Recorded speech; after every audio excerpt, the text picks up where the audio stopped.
And unless there is some energy in the lesson, some motivation in the lesson, you can't make students కదా కూర్చోబెట్టడం అనేది చేతిలో కట్టబెట్టుకొని కూర్చోబెట్టేది కాదు, ఇది పెద్ద పిల్లలు కనుక సబ్జెక్ట్లో దమ్ముంటే కూర్చుంటారు. ఇలా టీచర్లో ఉన్నటువంటి శక్తి ఏందో దీన్ని బట్టి అర్థమవుతుంది. ఇది ఒక రికార్డు కొరకు మనం అనుకున్నప్పటికీ కూడా ఇది ఆషామాషి కాదు. నేనైతే ఇందులో నేను చూసేది ఏంటంటే టీచర్లో ఆ శక్తి ఉంటుంది. ఇది సమాజం రియలైజ్ కావాలి. కనుక ఈ ప్రపంచాన్ని, దేశాన్ని, లేకపోతే ప్రజలను అందరినీ కూడా నా రెండు కాళ్ళపైన గట్టిగా నిలబెట్టేది ఏది అంటే చదువు.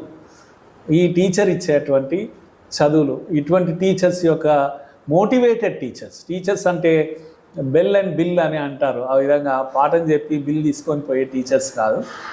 ఇలాంటి కార్నర్లో, ఇలాంటి ఒక నూక్ అండ్ కార్నర్ బార్డర్లో, జైరాబాద్ మెదక్ జిల్లా ఈ బార్డర్లో కూడా ఇలాంటి మోటివేటెడ్ టీచర్స్ ఉన్నారు అని నాకు చాలా ఇన్స్పైరింగ్గా ఉంది. ఇది చాలా గర్వంగా కూడా ఉంది.